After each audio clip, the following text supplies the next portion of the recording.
রাজনৈতিক, সামাজিক ও প্রবাহমান ঘটনাসমূহ নিয়ে আলোচনা, অকপট কথা। আপনাদের সম্মুখে হাজির হাল্লা বল। চোখ রাখুন প্রতিদিন রাত ৮টায় হাল্লা বলের পর্দায়। নমস্কার, অকপট কথায় আপনাদের স্বাগত। আমি রিয়াজ।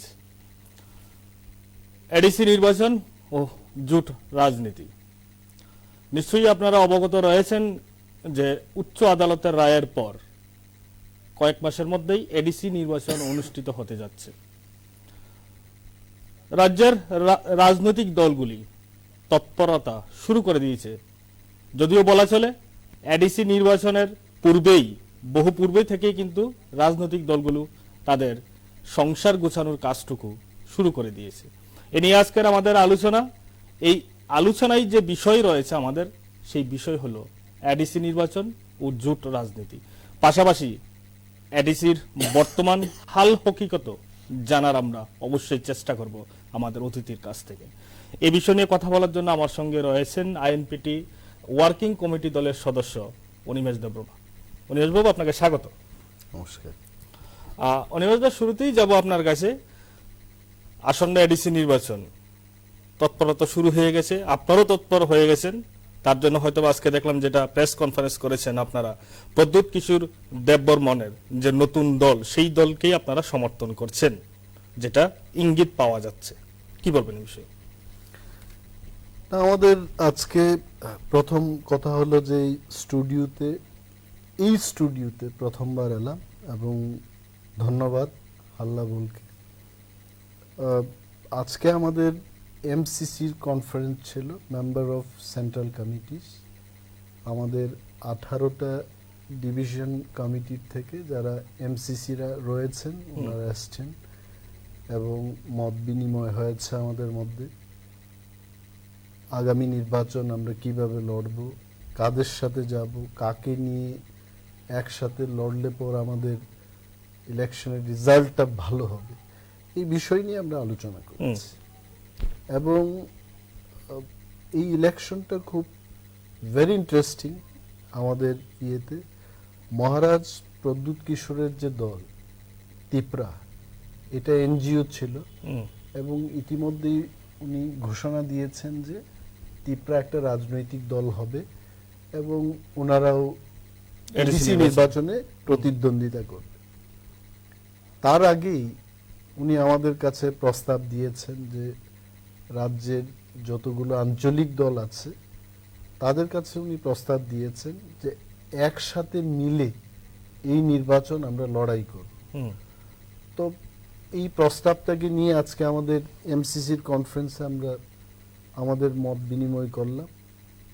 করার পর আমরা একটা জায়গায় পৌঁছে গেছি যে ইয়েস, এই এডিসি ইলেকশনে মহারাজ প্রদ্যুৎ কিশোর দেববর্মার যে দল তিপ্রার সাথে আমাদের আইএনপিটির অ্যালায়েন্স হোক, এটা আমরা চাই, এবং আলোচনা শুরু হয়ে যায়। This was the decision. তো তৎপরতা তো আছেই, থাকবে। এডিসি নির্বাচন আসছে, ইতিমধ্যেই শেষ হয়ে যাওয়ার কথা, কিন্তু রাজ্যের সরকার এটাকে একটা নির্দিষ্ট সময়সীমার মধ্যে করতে চায়নি। We don't know the reason, কিন্তু 6 মাস এবং 1 বছরের জন্য ওরা তো পিছিয়ে দিয়েছেন। তো we are ready for the election. আজকের যে আলোচনা হয়েছে তার মধ্যে আপনারা প্রধান ইস্যুটি কি বেছে নিয়েছেন এই এডিসি নির্বাচনে? না, এইটাই আজকে কাদের সাথে অ্যালায়েন্সটা করব, এবং এই ইলেকশনে কে বা কাহারা আমাদের দলের হয়ে প্রতিদ্বন্দ্বিতা করবেন, এই বিষয়গুলো নিয়ে আলোচনা হয়েছে। এবং যদি অ্যালায়েন্স হয় তাহলে কোন কোন সিটগুলো আমরা আমাদের পক্ষে রাখবো, কোন কোন আসনগুলো আমরা ছেড়ে দেব, বিস্তারিত এই বিষয় নিয়ে আমাদের আলোচনা হয়েছে। যদি পাহাড়ের যদি আমরা হাল হকিকত, বর্তমানে পাহাড়ের যদি অবস্থা আমরা দেখতে আমরা যদি আলোচনা করি, অনেক সময় আপনারাও বলেছেন বা বামপন্থী দলগুলির তরফ থেকে বলেছে, কংগ্রেসের তরফ থেকে বলেছে যে পাহাড়ের অবস্থা ভালো নেই, সেখানে খাদ্যের সমস্যা, কাজের সমস্যা, নানান ধরনের সমস্যা রয়েছে। আমাদের কি অভিমত এই বিষয় নিয়ে? আসলে এই বিষয় নিয়ে তো আমরা সর্বদাই আলোচনা করি যে এই রাজ্যে 2018 সালে যে সরকারটা হলো, এই সরকার আসার আগে যে দল ভারতীয় জনতা পার্টি, ঢালাও একটা প্রতিশ্রুতি ত্রিপুরার জনগণের কাছে ওনারা রেখেছে হুম, এবং সেই প্রতিশ্রুতিগুলো পালন হচ্ছে না। আজকে বেকারদের সমস্যার কথা যদি আমরা বলি, প্রতি বছর 50,000 বেকারকে চাকরি দেওয়ার কথা ছিল বা কর্মসংস্থানের ব্যবস্থা করার কথা ছিল। 3 বছরের মধ্যে 1.5 লক্ষ বেকারের কর্মসংস্থান হওয়ার কথা, হুম, কিন্তু আদৌ কি হয়েছে? এবং সামাজিক ভাতার ব্যাপারে ওনারা বলেছেন আগে হুম, যে এটাকে বৃদ্ধি করে 2000 টাকা করা হবে, তো আদৌ কি হয়েছে এগুলো? রেগা শ্রমিকদের মজুরি 340 টাকা করা হবে, এগুলো ওরা বলেছেন, এটা কি হয়েছে? সবচাইতে যে বেশি বিপজ্জনক অবস্থা আমি দেখছি, এটা হলো দ্রব্যমূল্য বৃদ্ধি। আজকে যদি পেঁয়াজ, আলু থেকে শুরু করে শাক সবজি ইত্যাদি বাজারে গেলেই টের পেয়ে যাবেন যে দ্রব্যমূল্য কি কিন্তু হারে বৃদ্ধি পাচ্ছে। শাসক দলের তরফ থেকে তো নিমেষ আসবো, এই প্রসঙ্গ আসবো, শাসক দলের তরফ থেকে তো বলা হচ্ছে যে পাহাড়ে কাজের বেকার সমস্যা নেই বা কাজের সমস্যা নেই, খাদ্যের সমস্যা নেই, এগুলি যারাই বলছে বিভ্রান্তিকর বক্তব্য করছে। দেখুন, আমরা তো ত্রিপুরার বাইরের লোক না। আজকে যদি গ্রামের কথা বলে ওরা, গ্রামে কি বিপ্লব বাবু থাকেন না আমরা থাকি? My parents, they are still living in village. তো আমার মনে হয় না যারা এই কথাগুলো বলছেন, সরকারের থেকে যারা এই কথাগুলো বলছেন, most of them they don't stay in village. পাহাড়ের, গ্রাম পাহাড়ের কথা যদি কাউকে বলতে হয়, আমরা বেশি করে জানবো, আমরা বেশি করে বলতে পারবো। কাজের অভাব নেই মানে কোথায় কাজ? মানুষের কাছে কোনো পয়সাই নেই। এই সরকার আসার পর দুর্গাপুজোগুলো যে গেল, মানুষের কেনাকাটা করার যে ক্ষমতা ছিল, এই ক্ষমতা নেই। বাজারে যারা ব্যবসা করছেন তারা বলতে পারবেন এই কথাগুলো। আজকে এই রাজ্যে কর্মসংস্থানের কথা তো বাদ দিয়ে দাও, যাদের কর্মসংস্থান ছিল তাদেরও তো চাকরি চলে গেছে, এটা তো বাস্তব। যারা বলেছিল এক সময় যে আপনাদের চিন্তা করার কোনো দরকার নেই, প্রয়োজনে আপনাদের জন্য আইন তৈরি করে বা যা আইন আছে তাকে সংশোধন করে আমরা আপনাদের এই চাকরিটাকে আমরা বাঁচাতে চেষ্টা করি, কোথায় কি হয়েছে তাদের? আজকে আন্দোলন করছে, মাসের পর মাস এখানে টিচাররা আন্দোলন করছে। এতগুলো টিচার যখন আন্দোলনে নেমেছে, যে স্কুলগুলোতে ওনারা চাকরি করতেন ওই স্কুলগুলোর কি অবস্থা হবে? Can you think about it? গ্রাম পাহাড়ে কাজের যে বেহাল অবস্থা, এটা তো নেতারা মুখে বললেই হবে না। আজকে আমি টিভি চ্যানেলগুলোকে অনুরোধ করব, সংবাদ মাধ্যমে যারা কাজ করছেন তাদের অনুরোধ করব, আমরা যারা নেতৃত্ব দিচ্ছি আমাদেরকে জিজ্ঞেস না করে বাড়ি বাড়ি গিয়ে যদি বিভিন্ন মহকুমায় সার্ভে করা হয়, ক্যামেরার মাধ্যমে যদি তাদেরকে জিজ্ঞেস করা হয়, people will answer that. Who is telling যে গ্রাম পাহাড়ে কাজের অভাব নেই? আরে একজন মন্ত্রী এই বাতানুকূলীন পরিবেশে থেকে এই টিএসআর মিলিটারির গার্ড নিয়ে বিলাসবহুল একটা সরকারি ব্যবস্থাপনায় যখন থাকে, আসলে গ্রাম পাহাড়ে কি হচ্ছে তা দেখতে পাবেন। আই উইল রিকোয়েস্ট যারা আজকে রাজ্যের মন্ত্রী পরিষদের সদস্য, ওনাদের অনুরোধ করব, আপনারা একদিন আপনাদের এই বাতানুকূলীন পরিবেশ ছেড়ে দিয়ে গ্রাম পাহাড়ে পায়ে হেঁটে মানুষের সঙ্গে কথা বলুন। অফিসারদের রিপোর্ট নিয়ে বা যারা ওই মাঝারি স্তরে যারা নেতৃত্ব দিচ্ছে ওই নেতাদের কথা না শুনে মন্ত্রীরা স্বয়ং যদি জনগণের সাথে যদি যোগাযোগ করে কথা বলেন, টের পেয়ে যাবেন যে গ্রাম পাহাড়ের কি অবস্থা, কোথায় কি আছে। এবং গ্রাম পাহাড়ে মানুষের, গ্রাম পাহাড় বলতে আজকে যদি এডিসি এলাকার মানুষের কথা বলো, সেখানে কিন্তু উপার্জনের সোর্স বলতে একটা হচ্ছে গভর্নমেন্টের চাকরি, অন্যটা হচ্ছে চাষবাস, আরেকটা হচ্ছে রাবার প্ল্যান্টেশন। এই তিনটে সোর্স যদি আমি বাদ দিয়ে দিই, what is the earning source of the indigenous people? Nothing. এবং রাবারের দাম কমে গেছে, সরকার সেই ব্যাপারে কোনো উদ্যোগ গ্রহণ করছে না। এবং যারা চাকরি পেয়েছে প্রায় ৩,৫০০ শিক্ষক, এই যে ১০,৩২৩ জন যারা চাকরি হারিয়েছেন, তাদের মধ্যে আজকে প্রায় ৩,৫০০-এর মতো কর্মচারী হচ্ছেন তারা এডিসি এলাকার। তাহলে স্বাভাবিকভাবেই তাদের রুজি রোজগার যখন হচ্ছে না, চাকরি হারিয়েছেন তারা, সেখানে এডিসির অর্থনৈতিক অবস্থা একটু দুর্বলের দিকে যাচ্ছে।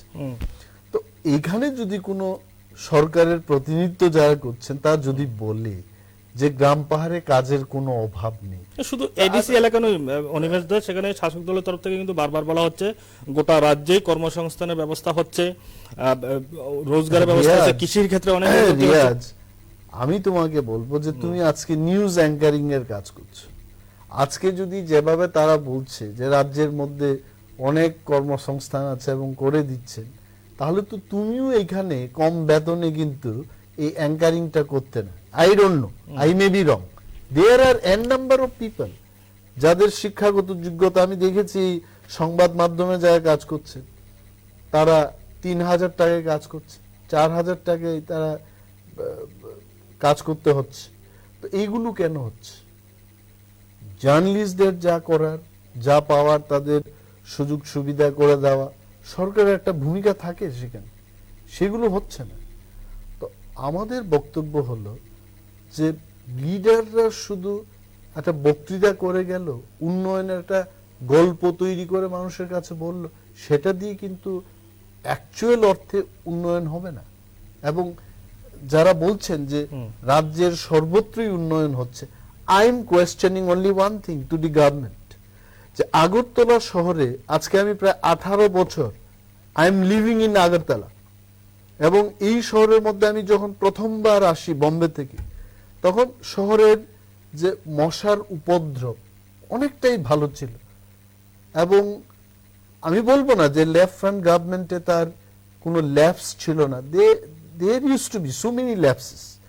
তবে তার চাইতে বেশি এই যে 3 বছর যে সরকারটা গেল, কোনো ড্রেনে মশার অ্যান্টি ম্যালেরিয়া বা কোনো পাউডার সেখানে স্প্রে হচ্ছে না, ড্রেনেজ সিস্টেমগুলোকে ক্লিনিং এর ব্যবস্থা হচ্ছে, গার্বেজ গুলোতে যেভাবে ময়লা আবর্জনা সেখানে এই শহরতলির মানুষ ডাস্টবিনে যে গিয়ে ময়লাগুলো ফেলে দিচ্ছে, সেগুলোকে ক্যারি করা, there are so many lapses we are seeing. রাস্তাঘাটের অবস্থা বলো, পানীয় জলের অবস্থার কথা বলো। এবং এই সরকারটা আসার পর I am questioning the government, ওনাদের বলতে হবে যে ইলেকট্রিক বিদ্যুতের যে ব্যবস্থাগুলোতে তা বলছে যে একটা বেসরকারি সংস্থাকে দিয়ে এটা বিলিং করানো হচ্ছে। মানুষের বিভিন্ন অভিযোগ আমরা পাচ্ছি যে ৩৬,০০০, ৩০,০০০ করে বিল আসছে। How, why? তো people are not happy with this government. এখন যদি কতিপয় মন্ত্রী, এমএলএরা এবং সেই দলের যারা নেতৃত্ব দিচ্ছেন রাজ্য স্তরে বা জেলা স্তরে, if they are happy, it does not mean that lakhs of people in Tripura they are happy. এইগুলো নিয়েই বিচার হবে, এইগুলো নিয়েই মানুষ আগামী এডিসি ইলেকশনে ভোট দেবে এবং এটার একটা প্রতিফলন হবে। আইপিএফটি দল বিধানসভা নির্বাচনের পূর্বেই টিপ্রাল্যান্ডে ডাক দিয়েছিলেন এবং এডিসি নির্বাচনকে প্রাকলগ্নেও কিন্তু সেই একই দাবি, টিপ্রাল্যান্ডের দাবিতেই তারা রয়েছেন। কি বলবেন? না, টিপ্রাল্যান্ডের দাবি এটা তো তাদের দাবি, এবং আইপিএফটির একমাত্র দাবি ছিল টিপ্রাল্যান্ড। মানে তিপ্রা অংশের মানুষ, আমিও তিপ্রা, বিশেষ করে এডিসি এলাকাকে নিয়ে একটা রাজ্য গঠন করা, এটা ছিল তাদের মূল দাবি। তো এটা ওনারা জানবেন। আজকে মোদিজির সরকার কেন্দ্রে আছে, এখানে বিপ্লব বাবুর সরকার, এবং সেই সরকারেই আইপিএফটির 2 জন মন্ত্রী আছেন। একজন হচ্ছেন মাননীয় এনসি দেববর্মা মহোদয়, অন্যজন হচ্ছেন মাননীয় মেবার কুমার জমাতিয়া মহোদয়। তো দেববর্মা সাহেব এবং জমাতিয়া সাহেব ওনারাই নেতৃত্ব দিচ্ছেন আইপিএফটি পার্টিকে, এবং ওনারা ঠিক করবেন যে তিপ্রা লেন কি করে বাস্তবায়ন করবে। তবে একটা জিনিস হলো, আমি সহ ত্রিপুরার যারা তিপ্রা, মানুষ প্রশ্ন করছে যে কেন্দ্রেও তাদের সরকার, এখানেও সরকার, এখন যদি তিপ্রা লেন এই রাজ্যটা গঠন না হয় তো কবে হবে? This is the question from the people. এখন এই দাবিটাকে, যে তিপ্রাল্যান্ডের দাবি করা হয়েছে, বিধানসভা পূর্ব করা হয়েছে, তারা পার্টির জন্মলগ্ন থেকে এই একই দাবিতে রয়েছেন, এই দাবিকে আইএনপিটি দল কিভাবে দেখছে? না, আইএনপিটি খুব বাস্তবসম্মত দাবি করে আসছে। আইএনপিটির দাবি কোনোদিনই একটা দাবির উপর ভিত্তি করে এই দলটা হয়নি। আজকের যে আইএনপিটি, এককালে এই পার্টির নাম ছিল টিইউজেএস, এবং তার জন্মলগ্ন থেকে টিইউজেএস কিন্তু বিভিন্ন দাবি দাওয়ার মাধ্যমে কিন্তু দলটা করে আসছে। এমনটা না যে একটা অনলি ওয়ান পয়েন্ট এজেন্ডা নিয়ে বা দাবি নিয়ে এই দলটা এগিয়ে যাচ্ছে। তো আজকের তারিখে ত্রিপুরার যে আইএনপিটি যে জায়গাটাই দাঁড়িয়ে বলছে যে কংগ্রেসের সরকার আমরা দেখেছি এই রাজ্যে, বামেদের বহু বছর সরকার আমরা দেখেছি, and last 3 years BJP led গভর্নমেন্টটাও আমরা দেখেছি। কোন সরকার এই রাজ্যের ইন্ডিজেনাস বা তিপ্রা অংশের মানুষের উন্নয়নে স্বেচ্ছায় বিনা আন্দোলনে কোনো দাবি ছাড়া সরকার এগিয়ে এসে তিপ্রাদের জন্য কিছু কাজ করেছে, এই ভূমিকা বা এই ধরনের কোনো সিদ্ধান্ত আমরা দেখি।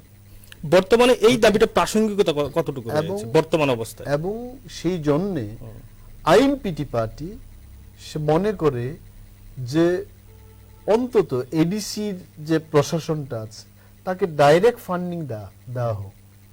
অর্থ থাকলেই তো সেখানে কাজ করার সুযোগ থাকবে।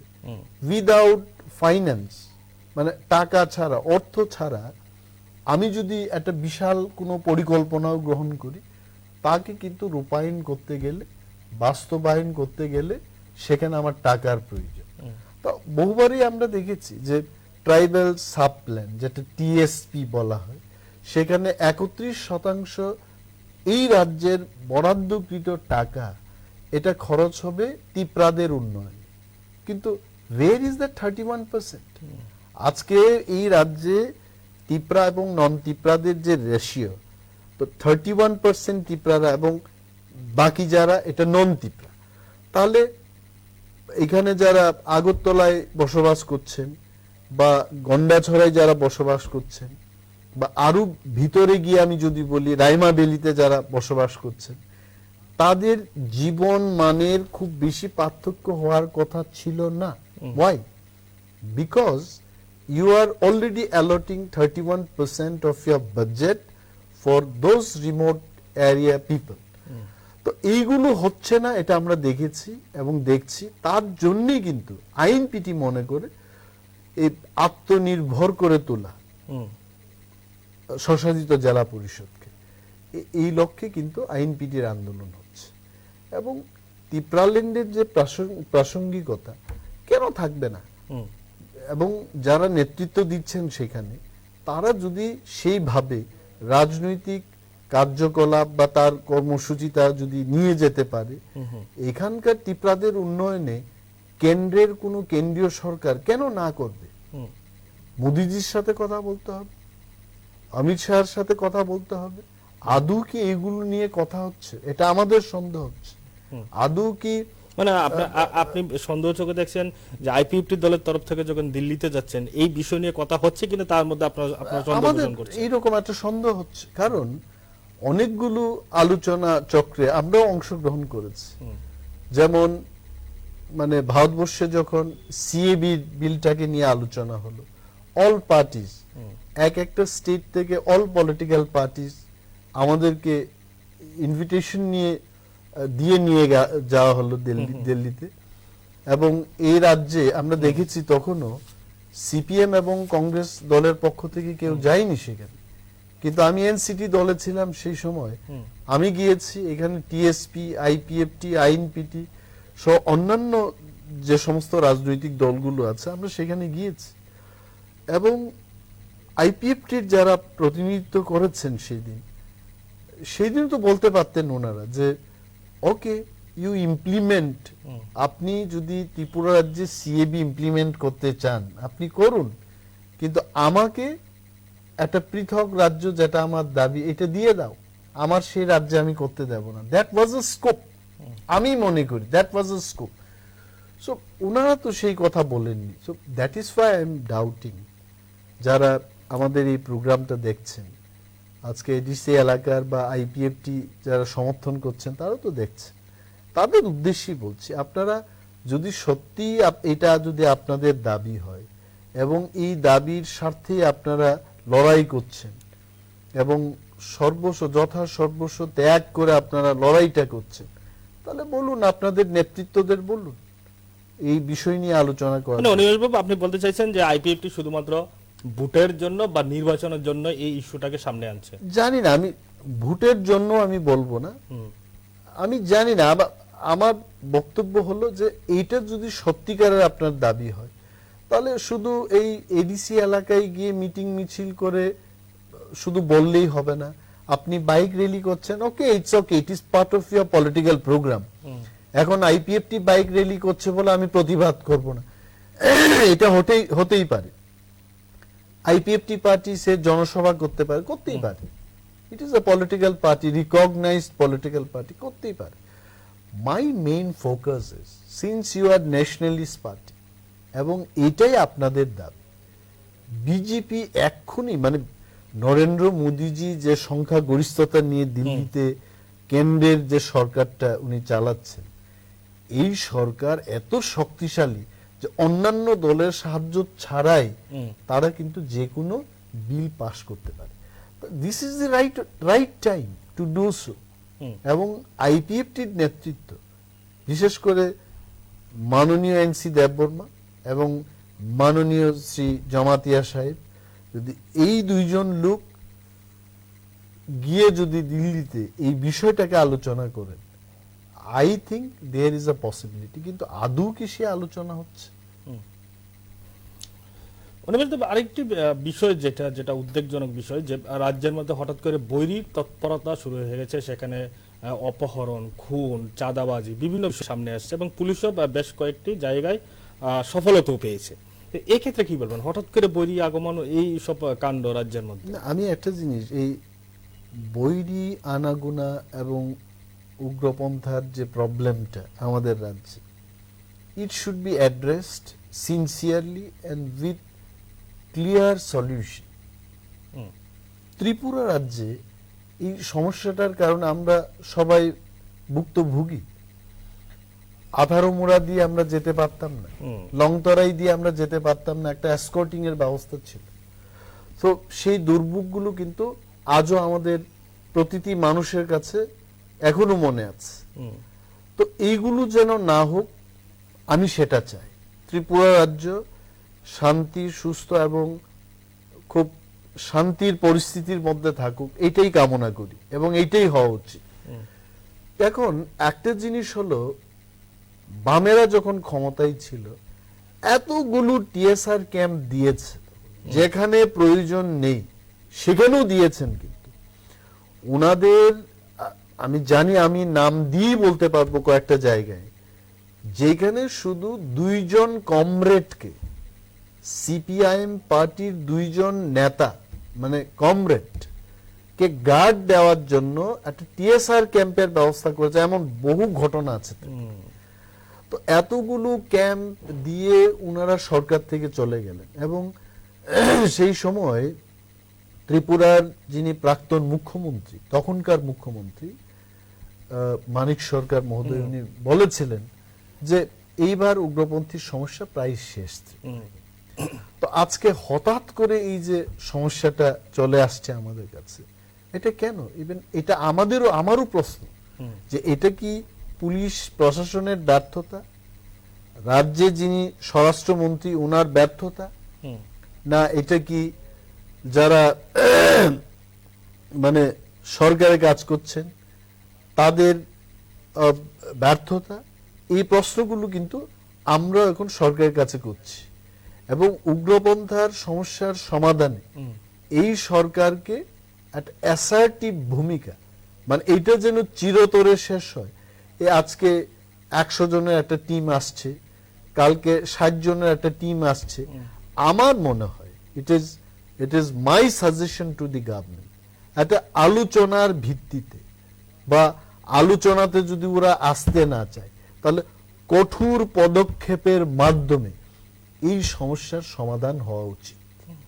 We cannot live like this. আজকে বিশ্বের বা দেশের বা রাজ্যের যে পরিস্থিতি, এই পরিস্থিতিতে মানুষ কর্মসংস্থান, রুজি রোজগার, নানা সমস্যার মধ্যে এই রাজ্যের মানুষ কিন্তু জীবনযাপন করছে।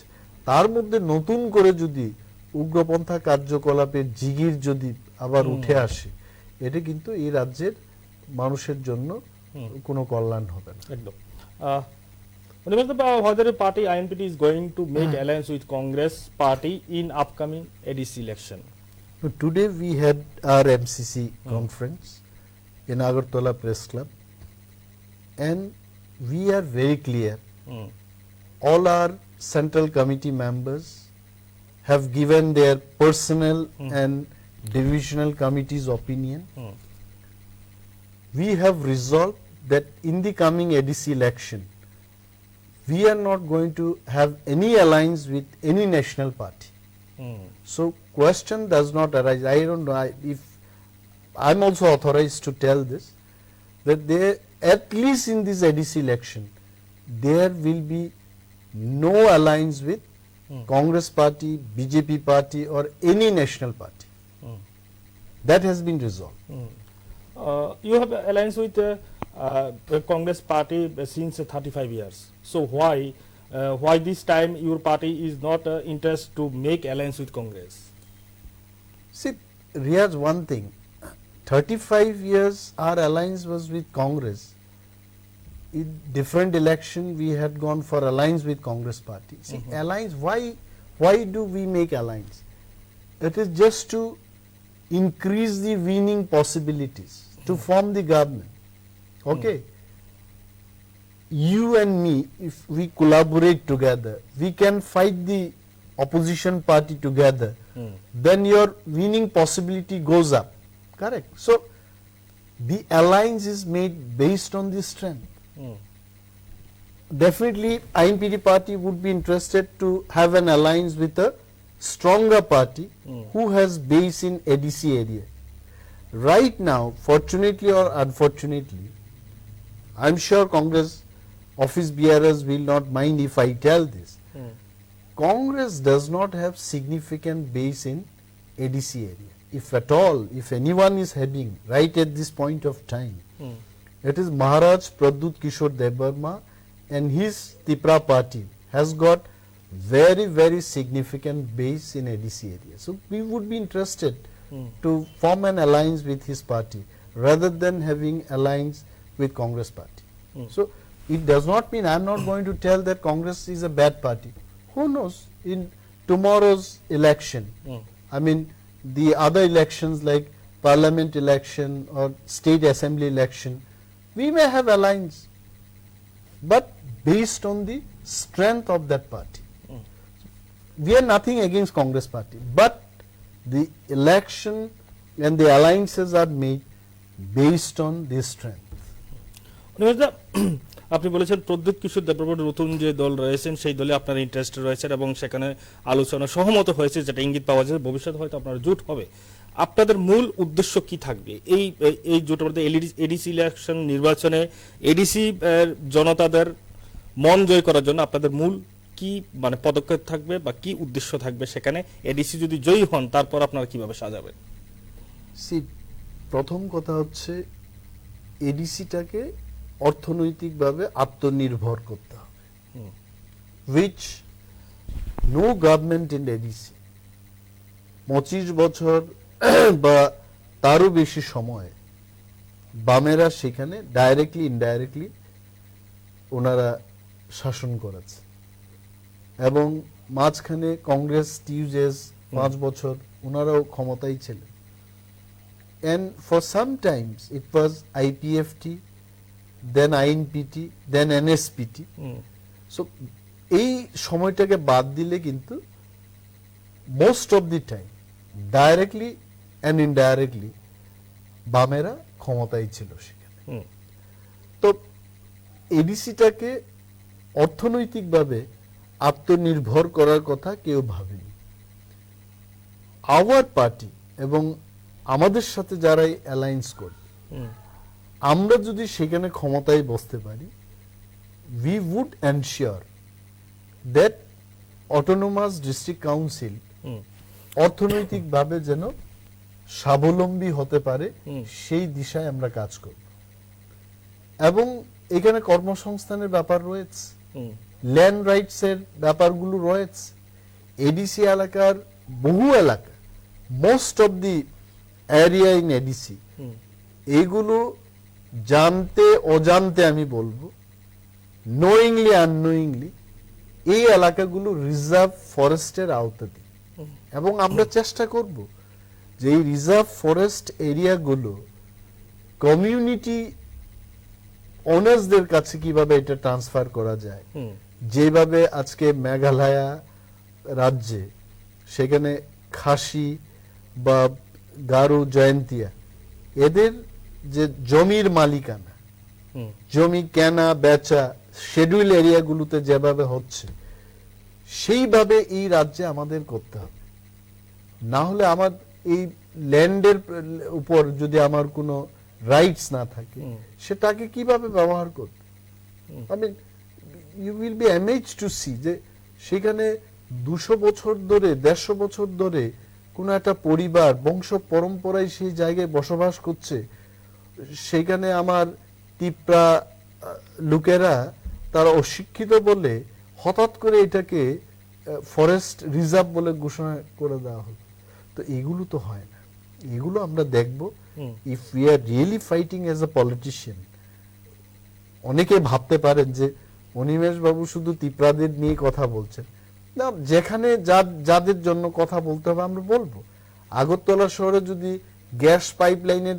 কোনো প্রবলেম হয় এখানে আমরা কথা বলবো আগরতলা শহরের মাঝে যদি মশার উপদ্রবের বিরুদ্ধে আমাদের কথা বলতে হয় সেখানেও বলছি তো I am talking about ADC area not to misunderstand me ADC এলাকায় তার যে এত কাজ করার বাকি সেখানে স্কুল বা কলেজগুলোর যে অবস্থা বা আরো বেশি করে শিক্ষানীতিকে আমাদের পরিবর্তন আনতে হবে একটা রাজ্যের মধ্যে বা একটা স্বশাসিত জেলা পরিষদ এলাকায় 3 টায়ার্স 4 টায়ার্স শিক্ষার যে ব্যবস্থা আমি কেন এই কথা বলছি আজকে একটা মিশনারি স্কুল এডিসি এলাকায় এটা একটা টায়ার গভর্নমেন্টের একটা স্কুল সেখানে অনলি সিঙ্গেল টিচার দিয়ে চালানো হচ্ছে এটা আরেক ধরনের টায়ার গভর্নমেন্টের স্কুল যেখানে পর্যাপ্ত শিক্ষকের ব্যবস্থা আছে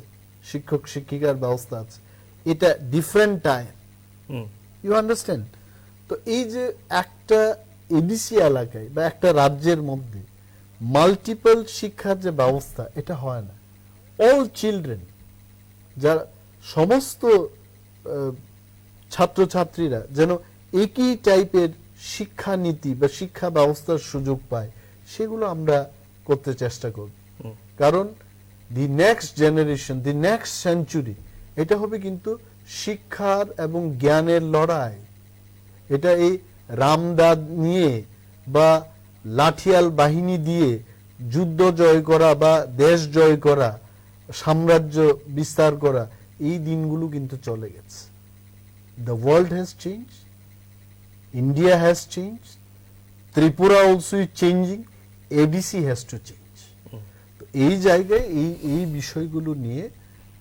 আমরা আমাদের দল এবং আমাদের যারা এলাই থাকবেন তাদেরকে নিয়ে আমরা বৃহৎ আকারে একটা পলিসি তৈরি করব স্কিম তৈরি করব প্রজেক্ট তৈরি করে আমরা এগিয়ে যাব প্রদ্যুৎ কিশোর দেববর্মন যখন দল ঘোষণা করেছিলেন, মানে এডিসি এলাকায় যখন তিনি নির্বাচনী লড়াই করবেন যখন বলেছিলেন, তখন আঞ্চলিক দলগুলিকে একজোট হওয়ার কথা বলেছিলেন, তিনি বার্তাও দিয়েছিলেন। আপনারা সেখানে গিয়েছেন, আপনারা সমর্থন জানিয়েছেন, সম্ভবত জোট হবে। কিন্তু পরবর্তী সময়ে শুধু কি এডিসি নির্বাচনে কি আপনাদের রাজনৈতিক কর্মকাণ্ড সীমাবদ্ধ থাকবে, নাকি গোটা রাজ্যের মধ্যে পরবর্তী সময় বিধানসভা নির্বাচনের জন্য আপনারা যাবেন গোটা রাজ্যে? এক্ষুনি সেই চিন্তায় আমরা যাব না, কারণ উনি দলটা গঠন করেছেন সবেমাত্র, just not even 1 month, not even 15 days for that matter. তো হি নিডস হিজ টাইম, এবং আমাদেরও আলোচনার দরকার আছে। তবে if it is good friendship, good alliance, কংগ্রেসের সাথে যেমনটা 35 years বিভিন্ন ইলেকশনে আইএনপিটির অ্যালায়েন্স হয়েছে, why it does happen? It is party to party relation, যে একটা পার্টি যখন বিপদে পড়বে আর একটা পার্টি এগিয়ে আসছে।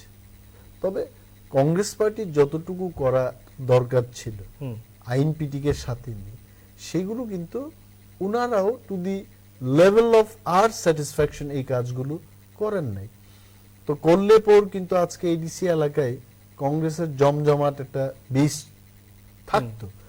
তো আমি যে জায়গাটা বলছিলাম তোমার প্রশ্নের উত্তরে, যে প্রদ্যুৎ কিশোর দেববর্মাজির যে দলটা হচ্ছে, এই দলের সাথে আগামী দিন আমাদের অ্যালায়েন্সটা থাকবে কিনা, that it depends on the relation between two parties. যদি এই ধরনের রিলেশনশিপ আমরা তৈরি করতে পারি, why not, it can go on. আপনি 10,323-এর প্রসঙ্গ আপনি টেনেছেন, শুরুতেই আপনি টেনে এনেছিলেন। সুপ্রিম কোর্টের রায়, এক রায় 10,323, সরকার পরবর্তী সময়ে এক্সটেনশন করেছিল, অ্যাডহক হিসাবে তাদেরকে নিয়োগ করা হয়েছিল, তারপর চাকরি চলে গেছে এবং আন্দোলন, গণ আন্দোলন আপনি সেটা বলেছেন। এই বিষয়টুকু সরকার কিভাবে বর্তমানে তাদের প্রতি মানে দেখা উচিত বলে আপনি মনে করছেন? সরকারকে তার দলের দেওয়া প্রতিশ্রুতি, সরকার হচ্ছে একটা জিনিস, দল হচ্ছে আর একটা জিনিস। কিছু কিছু ক্ষেত্রে দল সিদ্ধান্ত নিয়ে কিন্তু সরকার যারা পরিচালনা করছেন তাদের কাছে দিয়ে দেয় এবং সরকার সেটাকে ইমপ্লিমেন্ট করে। তো বিজেপি পার্টি এই রাজ্যে সরকারে আসার আগে, নির্বাচনের আগে, এই 10,323 জন শিক্ষক শিক্ষিকাদের আশ্বস্ত করেছিলেন যে প্রয়োজনে আমরা আইন তৈরি করে আপনাদের জন্য বিকল্প ব্যবস্থা, বিকল্প কর্মসংস্থান ব্যবস্থা করব। তাহলে এই কথাই ওনারা যদি থাকেন, এই কথাগুলো যদি রূপায়ণ করেন, দেয়ার ইজ নো প্রবলেম। তো আজকে সরকার তাদের সাথে গিয়ে কথা বল, ইভেন মুখ্যমন্ত্রী, I know that even chief minister at one point of time উনি বলেছেন যে 2 মাসের মধ্যে আমি এদের প্রবলেমটাকে সলভ করছি। তো কোথায় কেন আজকে আন্দোলনটাই 2 মাসের উপরে আন্দোলন হচ্ছে। তো why they are not solving? তাদের উচিত এই যে লোকগুলো মারা যাচ্ছে, রিয়া, যেটা মানবিকতার দিক থেকে এটাকে বিশ্লেষণ করো, একটু চিন্তা করে দেখো যে একটা লোক 9 বছর 10 বছর চাকরি করার পর উনি কি অন্য কোনো কাজ করতে পারবেন? অনেকে বলছে এটা তো সিপিএম এর লোকেরা চাকরি পেয়েছে, এটা সিপিএম চাকরি দিয়ে গেছে। আরে সবাই জন্মগত মানে জন্মের পর থেকে একটা দল করে না, কারেক্ট? আমরা অনেক নেতৃত্বদেরও দেখেছি এক দল থেকে অন্য দলে চলে যাচ্ছে। তাই বলে কি সিপিএম করে এবং সিপিএম চাকরি দিয়ে গেছে বলে আমি হাত তালি বাজিয়ে বলবো যে এই লোকগুলো না খেয়ে মরুক? এটা তো হয় না। দিয়ে গেছে, পেয়েছে, আরো যাদের আরো দরকার নতুন করে শূন্য পদ সৃষ্টি করে তাদেরও দেব। এটা আমাদের নীতি হবে, আমার নীতি হবে। তো এইগুলো বলা ঠিক হবে না যে সিপিএম চাকরি দিয়ে গেছে, সিপিএম এর লোকেরা বেশি করে চাকরি পেয়েছে, ওদের চাকরি চলে গেছে, তো আমাদের কি হয়েছে? কেন? ওরা কি ওনারা আমাদের এই রাজ্যের লোক না? এবং তাদের জন্য তারা যে এইভাবে মারা যাচ্ছে না খেয়ে, আমাদের বিবেকে সেটা লাগে না আমাদের?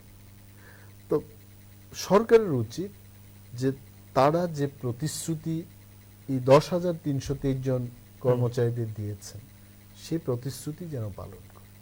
এখন আইনের দিকে তো আমি যাব না, আমি আইনের লোকও না হুম। যে সুপ্রিম কোর্ট কি রায় দিয়েছেন, হাইকোর্ট কি রায় দিতেই পারে, কিন্তু সরকার যদি চেষ্টা করে, সরকার তার উকিল দিয়ে, আইনের লোক দিয়ে সুপ্রিম কোর্টকে বলতে পারে, ওকে অনারেবল সুপ্রিম কোর্ট, আমরা এটা কোর্টের বাইরে গিয়ে সলভ করে নিচ্ছি, তাদের বিকল্প কর্মসংস্থানের ব্যবস্থা করছি এবং এই কেসটা এখানেই সমাপ্ত হোক। আমার মনে হয়, আমি আইন না পড়লে এইটুকু বুঝি যে সুপ্রিম কোর্ট বলবে thank you very much, very good. অনির্বাবু, একেবারে শেষ প্রশ্নে, আমাদের অনুষ্ঠানের শেষ লগ্নে রয়েছি। আপনি একজন রাজনীতিবিদ, পাশাপাশি একজন রাজ্যের জনগণ। সেই হিসাবে, আপনি রাজ্যের জনগণ হিসাবে আপনার কাছে একটা প্রশ্ন চাইব, যার উত্তর আপনি 30 সেকেন্ডের মধ্যে সমাপ্ত করবেন। বর্তমান এই সরকারের 3 বছরের সময় যে কর্মকাণ্ড হয়েছে বা কাজকর্ম করেছে, তার নাম্বার কত দেবেন 10 থেকে? আমি কোনো নাম্বারই দেব না। কেন? কারণ নাম্বার দেওয়ার জন্য কতগুলো জিনিস বিশ্লেষণ করতে হবে এবং বিশ্লেষণের উত্তর আমাকে পেতে হবে। এই সরকারটাকে কোনো স্কেলে ফিট করার মতো কোনো কাজ আমি দেখি না। So I don't want to read this government. অসংখ্য ধন্যবাদ অনুমেশদা আপনাকে, আপনি আমাদেরকে সময় দেওয়ার জন্য, এবং ধন্যবাদ দর্শক বন্ধুরা আপনাদেরকে যারা আমাদের অনুষ্ঠান এতক্ষণ ধরে দেখছিলেন। ভালো থাকুন, সুস্থ থাকুন এবং অবশ্যই সতর্ক থাকুন।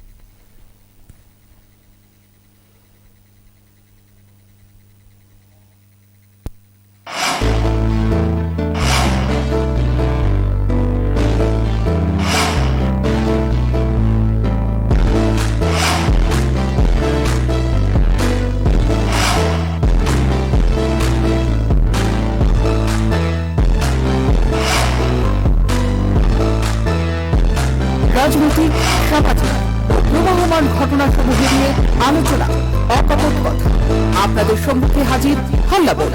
চোখ রাখুন প্রতিদিন রাত 8টায় হাল্লা বলের পর্দায়।